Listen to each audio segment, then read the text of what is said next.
Hey, welcome to Life in the Leadership Lane. I'm your host, Bruce Waller, where I get to talk to leaders that are making a difference in the workplace and in our community. What did they do to get started, and what are they doing to stay there? And folks, we are in season 3. We are in March, coming on the end of the first quarter, and we have another special guest. This week, we're talking to Neil Katz. Neil is an executive leader. He's certified with his SPHR. And I've known you for a long time, Neil. So glad to have you on the show, my friend. Well, Bruce, I'm glad to be here, and it's super exciting. I've listened to many of your podcasts, and I'm just glad to be sitting in the guest chair and talking with you today. Hey, I always like to reflect a little bit, and we've known each other through Dallas HR, through HR Southwest, but we recently connected at the SHRM National Conference when it was being held it was Vegas, right? Yes, sir. In 2021. What'd you think about that conference? I have to tell you, it was my first SHRM National Conference ever. It was amazing. I encourage everybody and anybody to go. And if you can't get to the national one, at least hit HR Southwest. HR Southwest is amazing. It's a great way to hit one locally as well. You know, I did not know that was your first conference. That is absolutely fantastic. And what a great conference. They had Michael Phelps. I just loved Michael Phelps. I have to tell you, he was so inspiring. And now just coming outside of the Winter Olympics, it was amazing just listening to his stories and the work they put in. And I've thought of him many a time since that conference, and he was amazing. Also, the gentleman, the CEO of Life is Good. Yes, Life is Good. As a matter of fact, I'm going to just reach over here for all those that are listening. I have my Life is Good hat. I went and bought one. He was super inspiring. Super inspiring, and to the point where I want to reach out to him and have a chat about some ideas, I think, for another Life is Good line for ADHD and dyslexia children. Yeah, no, that's fantastic. Hey, we're going to get into leadership. We're going to get into leadership development. We're going to get into coaching. We're going to get into a lot of stuff, but I want to start with the Neil Katz story. I would love for you to share, where'd you grow up and how in the world did you get into HR and leadership? So I'll tell you, I grew up outside of Chicago until I was about 9, and then lived in Arizona for a couple of years. Then we settled in Texas and spent the rest of my high school, college days in Texas. And from there, I had the opportunity to really grow. I was actually in retail operations for many, many years, about 10 years. Okay. And the story of how I got into HR, I was interviewing with Bed Bath & Beyond for a retail operations role. And in the interview process, things were going well. They actually flew me out to Phoenix to meet with some leaders out there. And in my final interview, and I love sharing this story because it drives so much of what I do in HR today, is I was interviewing with I think, director of HR at that point. And she said, Neil, I got good news and confusing news. I said, let's hear it. She goes, good news is tomorrow you're getting an amazing job offer. I was living in New Mexico. She goes, we're going to move you back to Texas. It's where you want to be. Everything's great. I said, awesome. She goes, what's the confusing news? She goes, you're going to be in human resources. I said, wait a minute. You mean the people that hire and fire people all day and get in my way of doing my job as an operator? She goes, yeah, that group, but you're going to help me change it. And Bruce, that was 20 years ago. And candidly, when I walked in day one, spent a couple months doing some training with Bed Bath & Beyond, and she calls me, well, it was like December, January. She's like, look, you're starting in HR. I said, what if I don't want to, if I'm not ready? She goes, you are, and you are? She goes, and you're going to be amazing. And that was 20 years ago. And I share that story because without this individual, her name's Candy Russell, out of Houston. Yeah. She saw something in me I didn't know I had. And to this day, I use that same philosophy as I meet and engage with leaders and employees to say, are they in the right place? Is this where they belong? Is this where their heart is? She saw something in me I never knew. And I've been an HR leader and HR executive for 20 years since. And I'm going to tell you, it's a chance in my life. I've had 2 careers, one in retail operations and now one in HR leadership. And it's not the path I ever would have outlined for myself, but it's the happiest and most engaged I've ever been. And I got to tell you, if more people would spend that time to really get to know those individuals and find that right home for them, that right place in that right organization, it'd be amazing. Okay. There's so much here. I absolutely love that. First and foremost, I've heard people talk about these leaders that are able to see untapped potential. And that's what it sounds like she saw in you, some untapped potential. Like you have incredible potential to change, like help me. And I love how she used it, framed it up. Help me change it. Right. I just love that. Like Where does that, like, where do you think that comes from? I mean, when you think about untapped potential, your thoughts on that? Is that around like they just have like a belief mindset, or what do you think it is? I think it's a belief mindset. I think it's the ability to look beyond an interview, to ask those basic interview questions, to really engage the candidate, the person, and really dig deep to understand what's that motivation, what's that inspiration, what inspires you to do what you do. And when you do that, she put the noise away and focus on the individual, the person, and what was important to me, and listened not just to the words, but what I was saying and where my heart was. And it's taught me that great skill as a leader is I listen, and you listen for emphasis. And I've really honed my listening skills through this and executive coaching as well, in the sense that you listen and hear.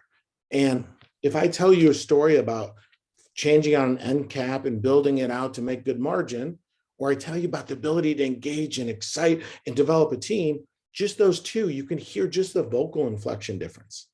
And when you could pay that much attention to somebody's details, she heard it, saw it, witnessed it, got that same or similar feedback from others, and she knew that was the path for me. And like I said, very, very blessed to have somebody like that in my life. You know, it's interesting you say that, talking about listening. Whenever I wrote my book, Life in the Leadership Lane, there was a chapter in there I wanted to talk about developing influence. I call it Speak Influence. And in that particular chapter, I have 5 different strategies that are just absolutely important if you're going to develop influence in the workplace. And so I went out to source with top, I'm going to say high achievers, but they were top HR leaders, and said, hey, here's all the things I have here. What would you add to that? The number one thing that everybody added was listening skills, being able to listen. That is so important.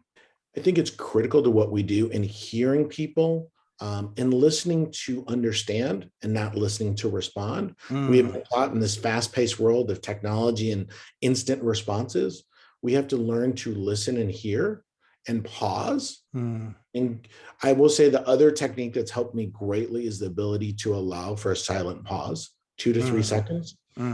People, we are uncomfortable with silent pauses. If you allow an employee or a leader with a 2 to 3 second pause, generally they will continue with the rest of the story or fill in the blanks or the void, because you allow that time. Normally we respond to respond. I allow them a few extra seconds, and they'll fill in additional content, information. That's where the real richness comes to get to know people.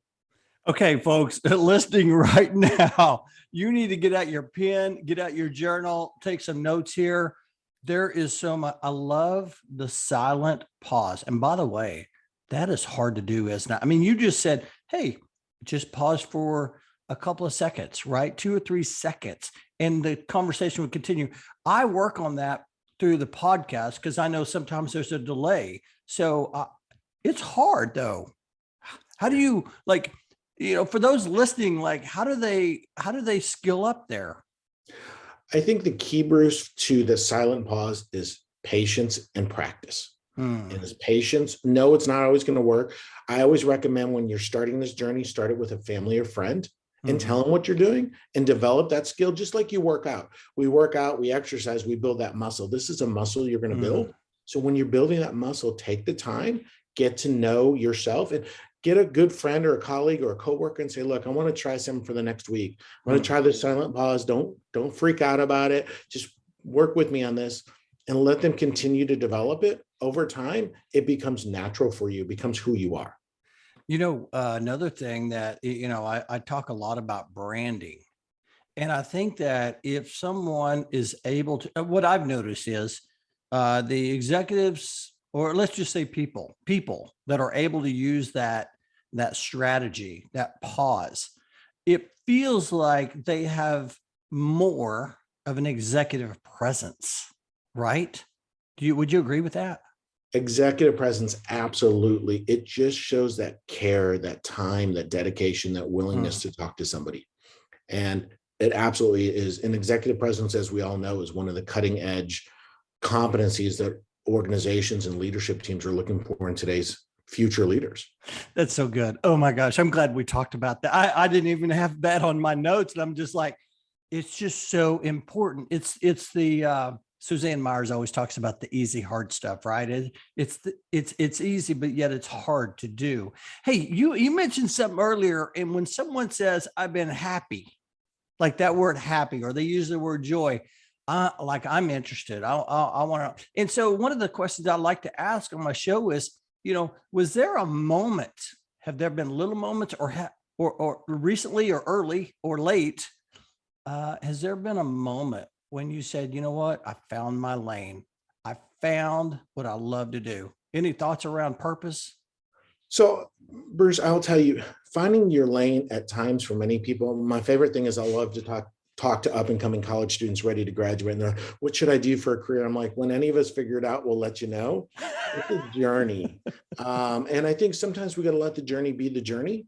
And I think sometimes you take a path, as I did. I was in operations, would have never expected to be in HR. I took that journey down to a different path, and it's the happiest I've ever been working with engaging leaders and people from an HR perspective. But I will tell you the happiness, the joy I have found, I look back on my career as the times I struggled the most, the times that I was challenged the most, are the times I grew the most. And for me as a leader, I like that growth and development. I like to see myself and look back and go, wow, I did that. And there's times that we don't always have that self-confidence to believe in ourselves. But I will tell you, if you look back, and I coach people to this all the time, you look back on your career and you ask yourself, when did you grow the most? When did you develop and move your career? And it's when you struggled the greatest or had that project or initiative, you weren't quite sure you could do it.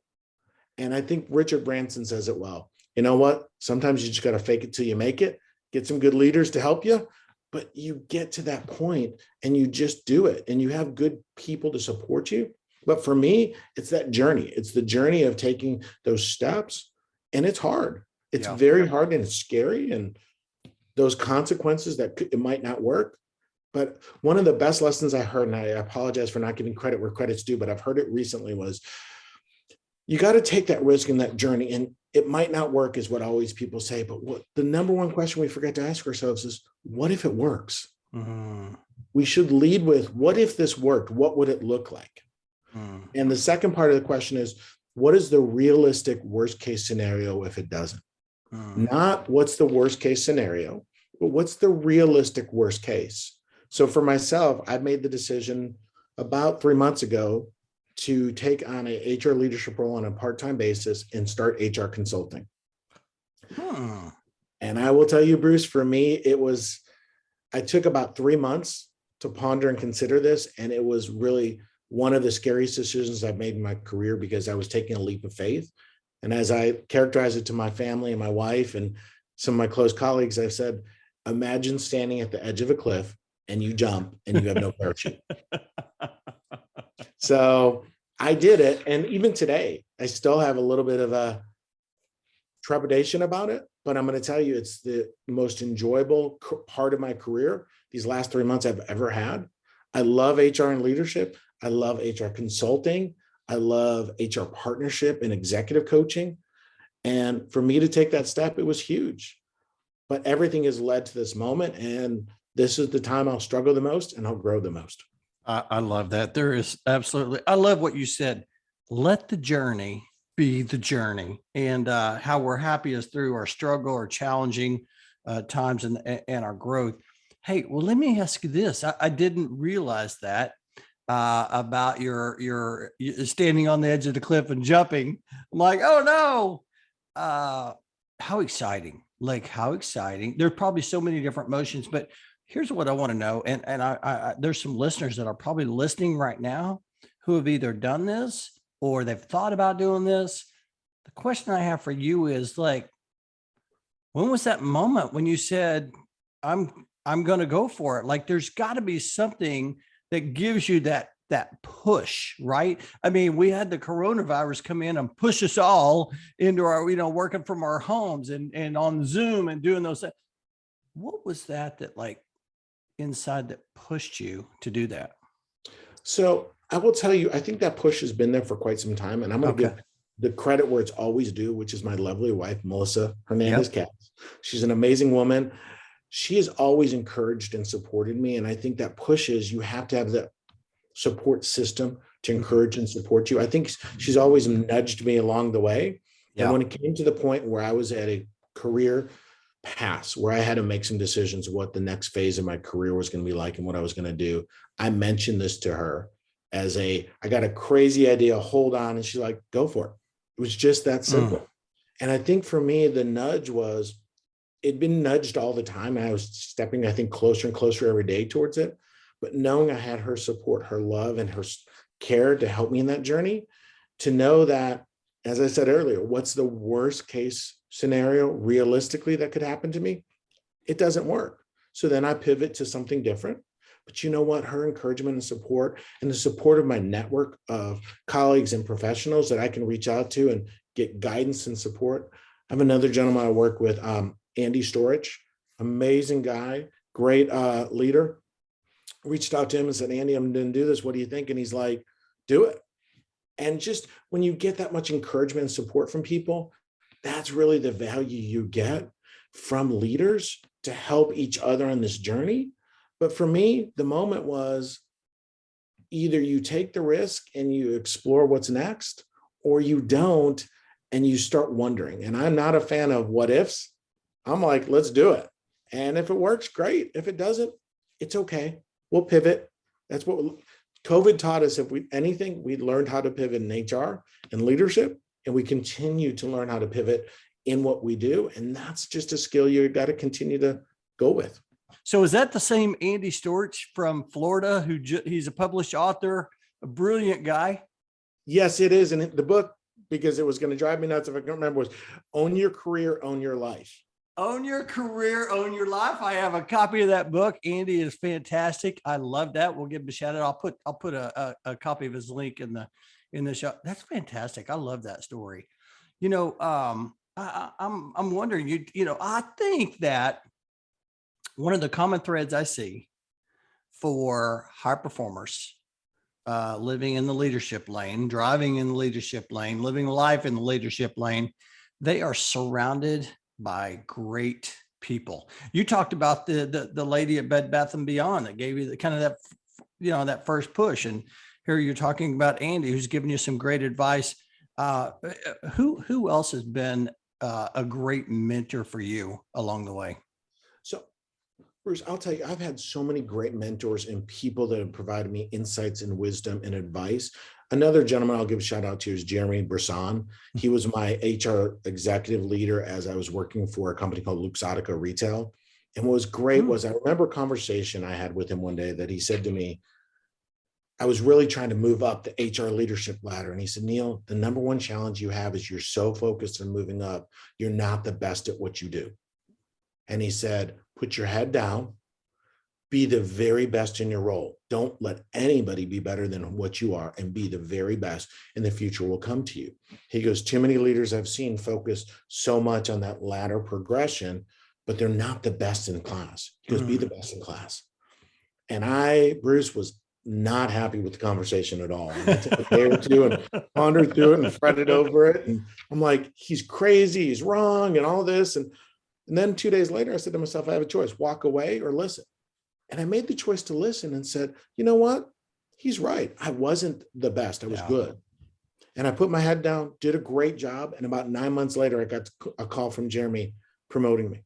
And it was just a great leadership lesson and a great mentor to give you that wisdom to say, quit focusing on what's ahead, because you got to do great at what you do.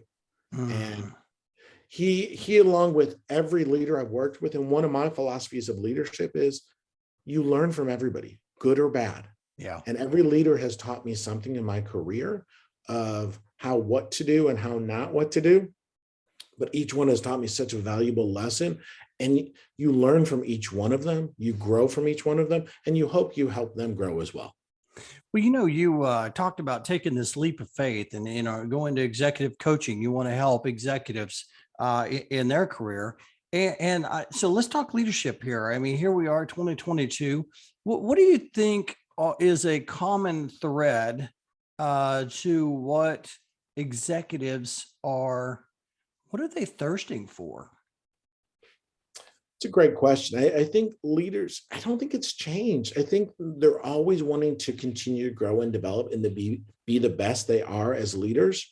I Yeah. think what's fascinating is when you really get to know a leader, leaders struggle. Leaders are people. And I think sometimes we look at them as executives or leaders in a higher level, but we really look at them as individuals. Mhm. I've done executive coaching for college grads to CEOs and every level in between.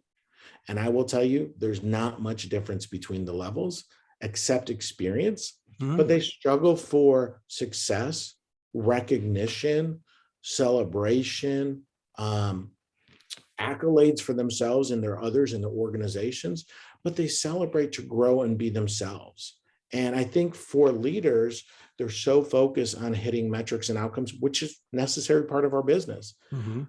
But I think those leaders, when they find their leadership lane and they really find their heart and passion, and most of the time it's developing talent and a talent pipeline for their company or allowing people to grow into whatever role they are. One of my favorite quotes is the CFO going to the CEO and says, "Why do we continue to spend all this money in training and development? They might leave." And the CEO's response is, "And they might stay." Some version of the quote, and I'm paraphrasing it, but Yeah.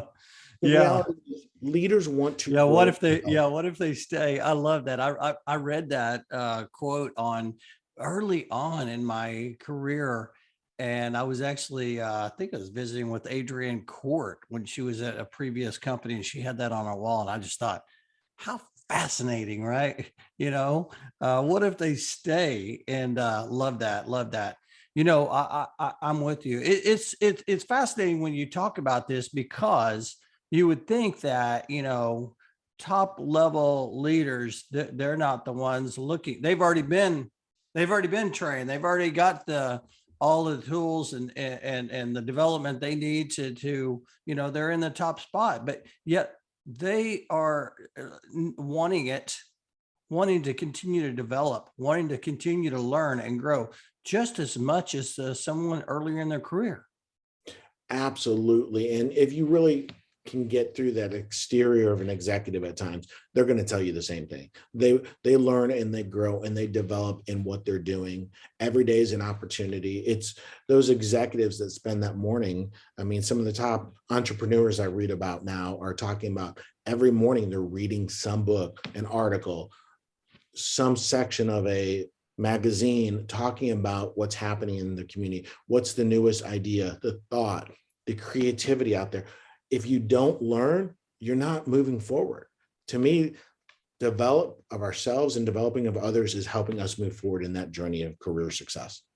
One of the things I wanted to, I had read, and I wanted to get you on the show. I wanted to talk about this.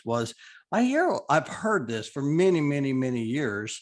The importance of employee recognition. I just saw a post just yesterday about, hey, I just read a new book, and I just want to get your ideas on employee recognition. And I always go back to the basics. But you were part of, I believe, weren't you part of like developing a program for a very large company? I was just curious if you could talk about that. Sure. So I will tell you, it actually started out as I was talking with the president of my company. It was about 1,800 employees, and we wanted to launch some type of employee engagement recognition. Okay. But a lot of it was the old school ways of doing it and just sending out notes and things. And I told her, I said, let me go do some research, interviewed 18 companies, narrowed it down, picked the top company I liked. And we were under a parent company umbrella. So I went and presented this to the the CHRO and the VP of HR for this parent company and said, look, we're ready to launch this for our company. What do you guys think? They're like, we like it so much. We want you to present it up. So we wound up rolling it out to the three companies. And it was the first time the three companies shared a way to communicate and engage and recognize amongst the three organizations, 40,000 employees. And the simplest way to explain it was a Facebook version, how to recognize and celebrate employees through employee engagement and recognition. The vendor was Achievers. I believe they're still in business. Amazing organization, amazing platform. And it was the first time in all 48,000 employees can communicate, recognize, and celebrate each other. And I think it was day 3, if I remember correctly, was the win of successes when you knew the CEO was actually on the platform recognizing people. It's so important. We need that recognition. And no matter what level you're at, no matter who you are, above you, below you, next to you, it doesn't matter. Everybody needs to be recognized and celebrated for their successes and those kudos to feel good. I love that. Man, I love how it started out as just, it's not really small. I mean, 1800, then all of a sudden, you've been able to create something much larger to connect this huge population. What about for the people that are listening that, I don't know, maybe they have, fewer employees, right? And they're, it could be a department of one. It's just a smaller organization, maybe a little bit smaller bandwidth. Maybe their budget isn't the same. They're just trying to, I don't know, create something. Any ideas or maybe a tip or two that you learned from the large program that you would say, you know what, if you would focus on these couple of things, you'll get traction. Any thoughts around that? Absolutely. Simplest thing, set a goal or standard. And the simplest thing by that is my goal is I'm going to recognize one person every single day. And then you elevate it to the rest of the leadership team. And the goal is each day, once a day, you will send out a message, a call, a text, post it on the company intranet site, whatever it may be, but one person each day for some recognition. And in the next 30 days, it becomes part of the culture. The next 90 days, it becomes an expectation. And it's just fascinating. It doesn't cost anything. It costs nothing to send out a note and say, hey, Bruce, thanks so much for taking that call today and having that chat with me. I needed that 5-minute conversation. And if there's anything I can do, let me know. There's no cost to an email, but I will tell you, it means a lot. Personalize it, put heart into it, make sure it's real. It's not processed or generic. And that's all it is. You can launch any recognition program in any company today with almost no cost. That's fantastic. I was thinking about, as you're talking about that, how LinkedIn's done a pretty good job on their platform that I'll see from time to time. Someone will recognize someone in their company or someone they know for being great. Right. And I was thinking, that's a good starting point. But you said something that I think is the key, and that is consistency, doing it every day or every week or every month, whatever that number is, but staying consistent. And then it eventually becomes part of the behavior. And Bruce, the thing that it becomes beyond that is we start looking at things differently. We see the good. And we still see the opportunities and challenges, but we start seeing the good in people, the good results. We learn things about people that we didn't always know. One of the things was this platform we learned was we had some exceptional people in PowerPoint skills. So we were able to develop competencies in people and share competencies across companies and across individuals we didn't know. So when you find the good in somebody and you celebrate that with others, it then becomes potentially a tool to help that person grow their career or help develop others. That's so good. That's so good. Well, I can tell leadership development is certainly something that you're passionate about. I can just feel that. What are I'm curious. What are some, are there any tips or strategies that you give? And I know everybody's different. It depends on what they're going for, but just someone wanting to continue to grow in their career. What are a couple of tips that you find yourself always talking about or recommending, or common threads that you see out there? Sure. I think the tips I give, and there's a couple of them, and as you said, it's different for each individual, but I think one of the things I will tell you is when people talk about themselves is not to downsell or downplay who you are. Sell yourself up. I was listening to another podcast yesterday on the way home, and it talked about I believe the name of the author is the book is called Hype, and it talks about really hyping up yourself. And it says either you tell your story or somebody will make up the story for you. And for me, it's when you're interviewing or talking to a leader, whether it be internally or externally, sell who you are and the strengths and the assets of who you are, not what you're not. Be that confident individual. I think additionally, learning. I think the more you can engage and learn yourself, and learning doesn't always, a lot of people hear learning like, I don't want to go through another training class and I don't need another certification. They're all good tools, but learn a different hobby, learn a different discipline, learn something about finance, marketing, supply chain. Pick an area you don't know and learn. Learning has always helped me grow my career and develop who I am and the competencies I have. And then lastly, one of the things I always coach people to is learn your business. Mm. Not the business from what you do, but the business as a whole, what drives the business, what's important to the business. Speak the language of the business, not the language of HR or the language of finance, but speak the language of the business, and you'll engage exponentially with leaders and other executives throughout the organization much better than you ever have. I'm glad you talked about that. I think, learning and knowing the business is like one of the most important things you can do in your company, and to be able to serve your company, because at the end of the day, you're there to add value, and you got to know the business. But I want to tap in this one thing you talked about, because this is so important. Self-talk. Like, I'm so glad you brought this up, because there are probably some people listening right now, and I've heard people talk about and have negative self-talk, and they don't mean to, they just have. And I remember I studied a lot about this early on in my career. And so, if I was going into a meeting, I would go into the meeting with, you're going to do great. And I heard somebody, and I would just have this positive self-talk. But I heard this lady just last week. She was on our climb group call, Lolly Daskell. She wrote a great book called The Leadership Gap.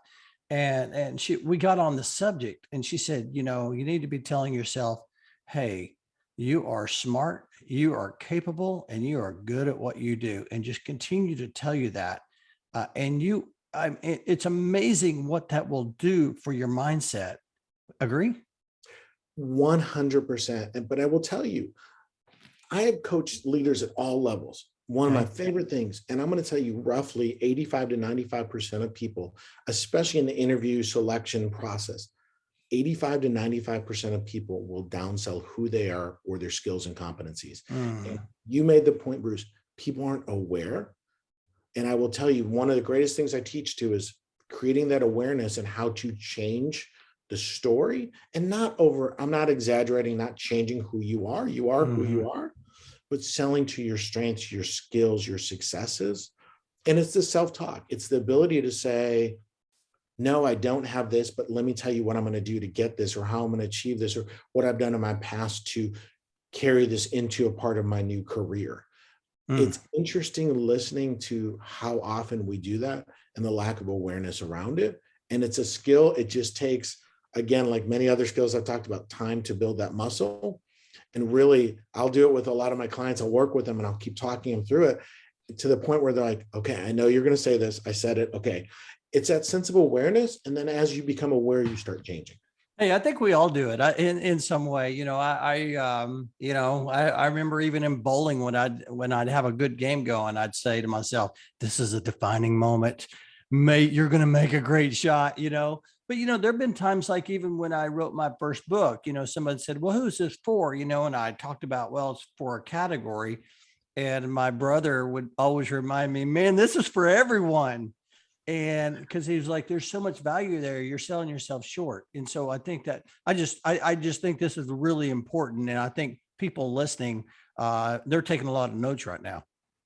Well, I think it's all about the ability to recognize it in ourselves, recognize that we're all going on a journey. Yeah. It's a journey, and we grow and develop. And look, I will tell you, the other thing I'll ask your listeners to really ponder this question.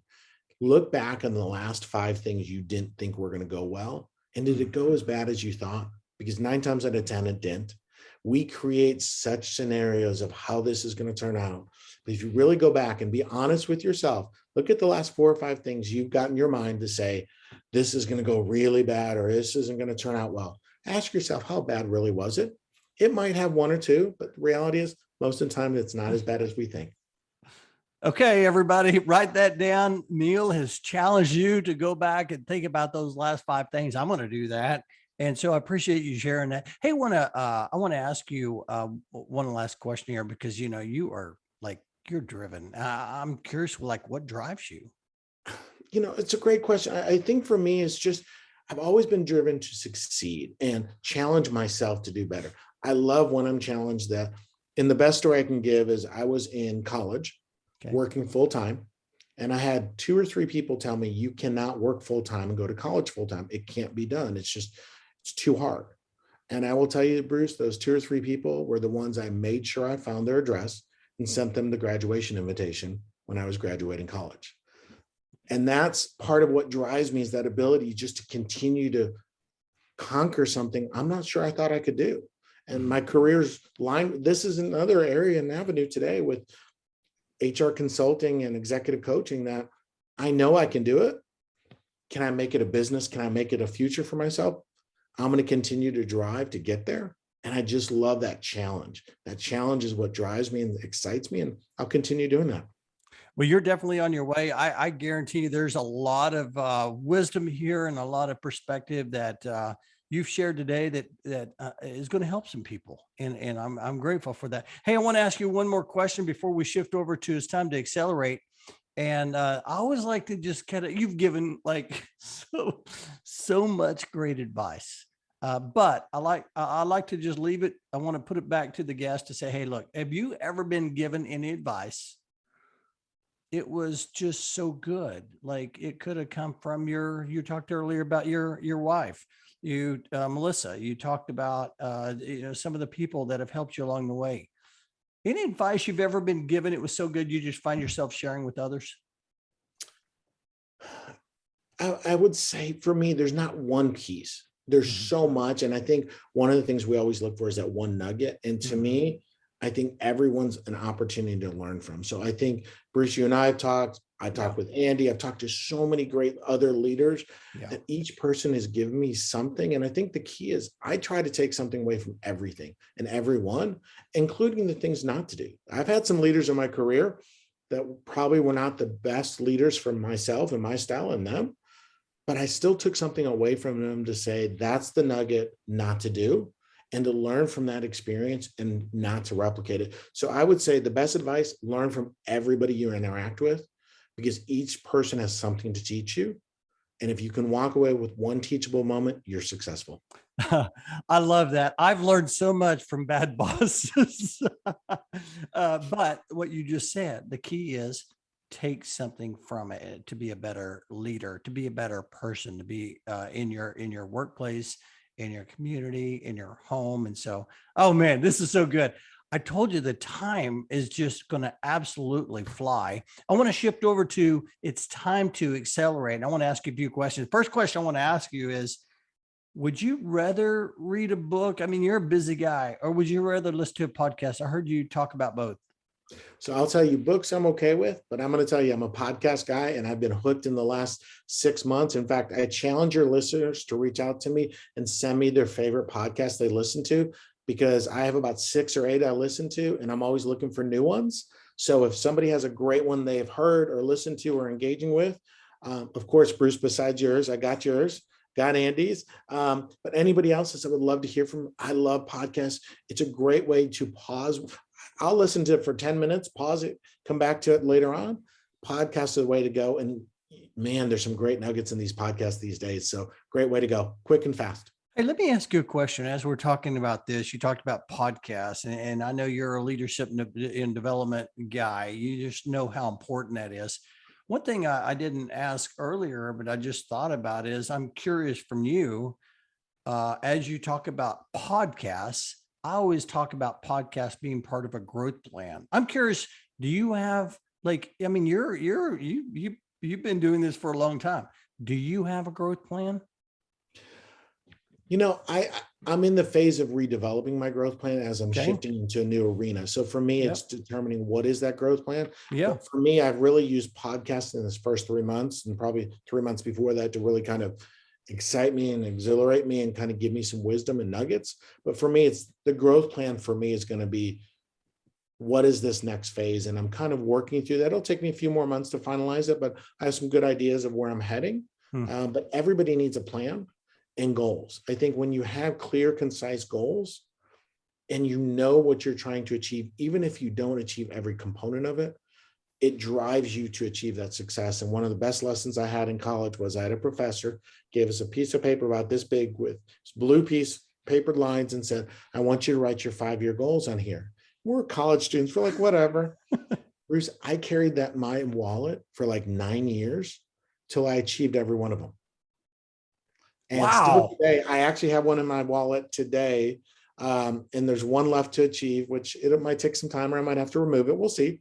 But it's time to write the next phase of goals. And when you have short-term, long-term goals, it's inspiring. And I carry it in my wallet because it's the reminder every day, what am I doing to move closer to that goal? Okay, folks, you heard that. You need to be writing down your goals. I talk about this all the time. And I think a lot of us have an idea of what they want to achieve, but it's not written down. And you just talked about writing these down. You know, I once read a book about Lou Holtz when he was in transition as a coach. He wrote down 100 goals that he wanted to achieve, and he's been able to achieve all those. Of course, number 101, he always talks about his wife said, you need to add a goal of getting a job, but he has achieved all of those goals. I think he's got a few that he had, but for the most part. So it gives you that guidance. It gives you that compass. And I'm a big goal setter as well. And so I think that's so important. So I appreciate you sharing that because, you know, I talk about growth plan. I talk about, hey, you need to have podcasts on there. You need to have books on there. You need to have goals, right? Just have some goals that will give you that direction, and the goals will help drive that growth plan along the way. I love that. Hey, let me ask you this. Besides working, right? You work a lot. I know you do. Besides, besides that, outside of the workplace, what energizes you? Like, what do you like to do? So for me, I would say the most important thing is family. I enjoy my family. I love spending time with my girls, my wife. I just enjoy that. I like cooking. I like grilling. Mm. I love that. I'm not great at it, but I'm getting better. And, you know, you got to have the balance. And for me, I've learned what energizes me is the moments with my family, the time where we find different things. My oldest daughter plays tennis, and I'm going to tell you, never in my life would I've told you I could spend 6 hours at a tennis court watching a kid play tennis and love it. And my little one is a cheerleader, and I have to tell you, never in my life, I love football, but forgetting the game, I even forget there's a football game going on. Watch my little one cheer, I have to tell you, is the greatest moments of my life. And just sitting there with my wife and watching our girls grow older, that's all I need. It's simple. It's not hard. That's special, man. That's special. I appreciate you sharing that. Hey, I got one final question for you as we wrap up the podcast. And one of my favorite questions, Neil, 10 years older. He's around the corner. He's knocking at your front door, and you're going to go answer that door. What's he going to say to you? Keep taking risks, challenge yourself, and help others. Man, I love that. I absolutely love that. I love the risk taking part because it sounds so easy, but yeah, for me, it's so hard to do, right? It is. It's a journey. And again, you got to try it. And my best question I learned was, what's the realistic worst case that could happen to you? Write it down, folks. Unbelievable. This has been great, Neil. I appreciate you coming on the show and just sharing wisdom and perspective. I know the listeners got a lot out of this. Hey, for someone that wanted to connect with you, they want to share that podcast with you, or they heard something that you shared and they want to learn a little bit more. What's the best way for them to connect with you? So 2 things. LinkedIn is my favorite. I love LinkedIn. I'm on there. It's Neil Katz. You can't miss me. Love doing LinkedIn. It's a great way to network and partner. I do have a Twitter account. Don't necessarily use it, but on my LinkedIn profile is also my email address and phone. So if you ever need anything, feel free to reach out. Love to support and help in any way I can. And it's a journey, and I love helping people through that journey. This has been so much fun reconnecting with you. I'm so glad that you said yes to come on to the show. And I appreciate everything that you were doing and the journey ahead for you. How exciting. So I'm wishing you success and thankful for our friendship. Well, Bruce, more importantly, thank you for inviting me. I got to tell you, as I first told you, a little nervous about doing my podcast with you, didn't know, but I'm going to tell you, it's such an enjoyable conversation. I can't believe we've gone through this much time already together. It's been great reconnecting with you. It was so awesome seeing you at the National Shrimp Conference in Vegas, and I'm glad we're reconnecting, and we'll stay more and more connected over time. Hey, keep taking risks, keep saying yes, and good things will happen. So, hey, can't wait to share. Talk to you later, bud. Thanks. Bye.